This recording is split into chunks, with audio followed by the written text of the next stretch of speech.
Hello, मी आहे सीमा आणि तुमचं पुन्हा एकदा स्वागत आहे माझ्या मिनी व्लॉगमध्ये. आज बनणार आहे मी झोमॅटो डिलिव्हरी पार्टनर. एका दिवसासाठी तुम्हाला सगळी प्रोसिजर सांगते कशी काय मध्ये माझी फायनान्शियल कंडिशन चांगली नसल्यामुळे मी झोमॅटो डिलिव्हरी पार्टनर जॉईन केलं होतं. आज मी बऱ्याच दिवसांनी झोमॅटो डिलिव्हरी पार्टनर ॲप चालू केलेलं आहे, तर मला अपडेट आलं होतं, ते अपडेट केलं आहे मी. डिलिव्हरीसाठी मी 1 तासाची गिग बुक केलेली आहे.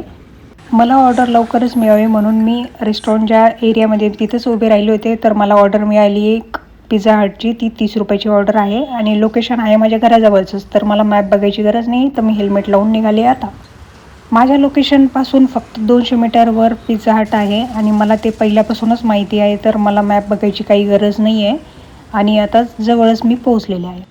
इथून मला पार्सल पिक करायचं आहे, तर मी आता आज जात आहे. रिच लोकेशन स्वॅप करून मी आता आज जात आहे. आत गेल्यानंतर त्यांना डिलिव्हरी ऑर्डरचा लास्टचे 4 डिजिट सांगावे लागतं. माझी ऑर्डर आता काही रेडी नाही आहे, ते प्रिपेअर करतायत, तोपर्यंत मी यांच्याशी बोलत आहे.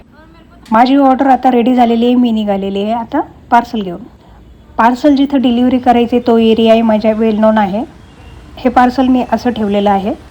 गुगल मॅपने दिला मला धोका, इथून रस्ता नाही आहे, तरी पण ते रस्ता दाखवत होते. आता मी पुढच्या रस्त्याने जात आहे. डिलिव्हरी केली आहे, आता मला मिळाले 31 रुपये. अर्ध्या तासामध्ये माझी फक्त एकच डिलिव्हरी झालेली आहे, कारण मला ऑर्डर मिळालीच नव्हती. आता मी जात आहे रेस्टॉरंटच्या जवळ परत, मला ऑर्डर लवकर मिळावी म्हणून. माझ्यासारखेच आणखी 4 ते 5 डिलिव्हरी पार्टनर तिथं वेट करत होते ऑर्डरसाठी, पण कुणालाच भेटली नाही. आता 6 वाजत आलेले आहे. माझी गिग संपायला फक्त 8 मिनिट बाकी आहेत. आत्तापर्यंत फक्त मी एकच पार्सल डिलिव्हरी केलेले. झोमॅटो मिनिमम दाखवत होतं 70 ते 95 रुपये अर्न होतील, पण मला झाले फक्त 31 रुपये. आता माझा गिग टायमिंग संपलेला आहे. माझा 5 ते 6 होता, आता तो संपला आहे. मी एकच डिलिव्हरी केलेली. आता मी निघाले घरी. नेक्स्ट व्हिडिओमध्ये लवकरच भेटू, तोपर्यंत